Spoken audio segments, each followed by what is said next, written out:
Welcome to Mind Shield. We protect the mind and pursue the truth. Let's get started.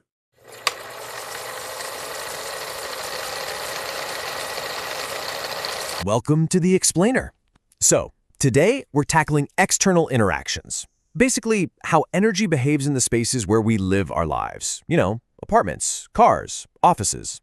We're going to explore the physics behind those really strange, targeted sensations that people sometimes feel. And most importantly, I'm going to give you a framework for how you can start to investigate them for yourself. Now, let's be super clear from the jump. We are not doing diagnosis here. We are doing investigation basics. You know that feeling, right?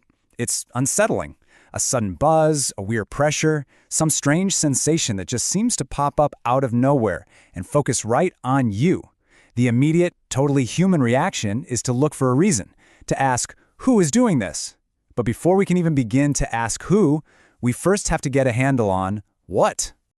And that is exactly what we're going to focus on in this explainer. We're going to unpack the environmental physics that can create these really specific, feels like it's targeted experiences. We're going to try to move from a place of uncertainty to one of methodical investigation, armed with a much better understanding of how energy actually works in the real world. Okay, so here's our roadmap. First, we'll look at our environment as a kind of complex machine. Then, we'll get into how energy interacts with things, including us. After that, we'll do a big reality check on what it actually takes to target something.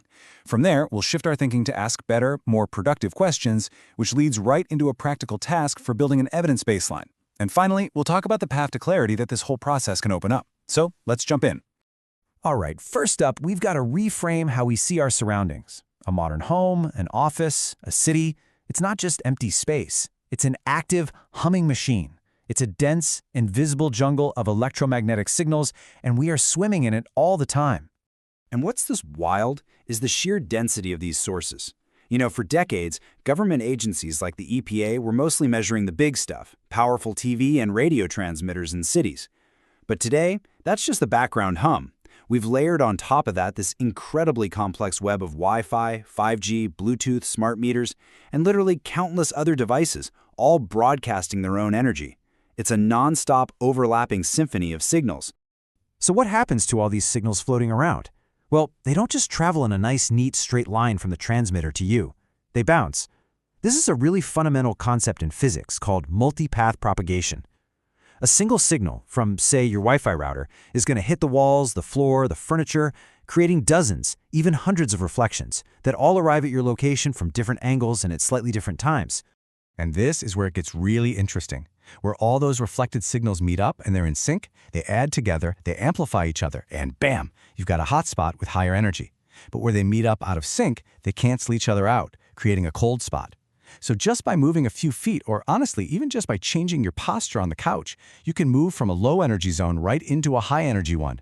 This can make it feel like a sensation is following you or is just stronger in this one spot, when really, it's just you moving through an invisible, complex energy map created by the shape of the room. Okay, so we've got this environment just full of bouncing energy. But how does that energy actually interact with us? Well, the key idea here is something called coupling. And it explains why we aren't just passing through this signal jungle untouched. Think about it. Your body is mostly salt water. It's an electrolytic, conductive thing. And in the world of physics, that makes you a halfway decent antenna, especially for certain radio and microwave frequencies. So just like a car radio antenna is built to pick up broadcast signals from miles away, your body naturally couples with or absorbs energy from the electromagnetic fields that are all around it. Now, this coupling can happen in a few different ways, some of them at a distance without any physical contact at all. But the real game changer here is this idea of resonance. It's like pushing a kid on a swing. If you push at just the right moment at its natural frequency, it goes way higher with very little effort. It's the same with energy. If an external frequency happens to match a resonant frequency of your body, or even a nearby conductive object like a metal bed frame or the copper wiring inside your walls, the energy absorption can go up dramatically. That object can then re-radiate that energy, creating a very strong, very localized field right where you are. One of the best documented real-world examples of this direct biological coupling is called the microwave auditory effect, or MAE. This isn't science fiction, it's a known thing. People working near powerful radar systems like back in World War II would report hearing clicks or buzzes that seemed to be perfectly in sync with the radar dish's rotation. Then, in 1961, a researcher named Alan Frey scientifically proved that pulsed microwaves could actually make people perceive sounds that weren't coming from their ears, but from inside their own head. So how on earth does that work? Well, it's not magic, it's just physics, a little bit of heat and pressure. Let's walk through it. First, a really short but high-power microwave pulse hits your head. Second, that pulse deposits a tiny bit of energy, which causes a super-fast, microscopic temperature increase in the tissue. Third, that sudden heating makes the tissue expand ever so slightly, creating a tiny pressure wave. Think of it like a miniature sonic boom inside your head. That pressure wave travels through the bone and fluid of your skull to your inner ear. And finally, your cochlea, the part of your ear that actually hears, picks up this pressure wave and your brain interprets it as sound. Your head literally becomes the speaker. Okay, this is absolutely crucial, so let's pump the brakes for a second and manage our expectations. May is real, yes, but its capabilities are often blown way out of proportion. As the source material here points out, the effect usually just produces simple sounds, clicks, buzzes, hisses. Now, could you transmit actual understandable speech with it? Well, yeah, it was demonstrated in a lab once back in the 70s, but it required very specific, perfect conditions, really bulky equipment, and power levels that were getting uncomfortably close to being hazardous. So yes, it's a documented phenomenon, but it's a long, long way from being some kind of clear, long-distance mind-reading technology. And that brings us right to the heart of the matter, the targeting problem. We know that energy in the environment can create hotspots, and we know our bodies can interact with that energy. But what would it actually take for someone to deliberately and precisely target one single person from a distance through something like a wall? This is the question that really brings everything back down to earth. It forces us to move away from what might be theoretically possible and focus on what is practically feasible. Because in the real world, the laws of physics are, well, they're not suggestions. They impose very strict limits on what an attacker could actually do. Let's look at the biggest trade-off they'd have to make. So, this table breaks down a huge, fundamental challenge in directed energy. On the one hand, you have high frequencies. Think Wi-Fi or military radar. With these, you can create a really narrow, precise beam. That's great for aiming. The problem? Those same frequencies get blocked or absorbed very easily by walls, buildings, even heavy fog. On the other hand, you have low frequencies. This energy sails right through obstacles, no problem. That's great for penetration. But those long wavelengths naturally spread out, making it almost impossible to focus them on a single person. They just light up the whole area. So you see the problem. The physics that makes a beam good for aiming makes it terrible for getting through stuff, and vice versa. And believe me, that trade-off is just the tip of the iceberg. Any potential attacker would face these massive, real-world hurdles. To generate enough power for a long-range effect, you'd need huge, inefficient power supplies that would leave a very noticeable signature on the power grid. The hardware itself, we're talking magnetrons, large phased array antennas, is not small. It's not subtle, it's often the size of a van. You'd have to deal with buildings and trees getting in your way, you'd have to keep your aim perfectly stable, and all the while the energy leaking from a device that powerful could probably be picked up by equipment you can buy online. It's not to say it's impossible, but it is to say it is incredibly difficult, very expensive, and super risky to try and do it secretly. Okay, so with all these complexities on the table, what do we do when we have an experience that feels targeted? Well, the single most powerful thing you can do is to shift your mindset.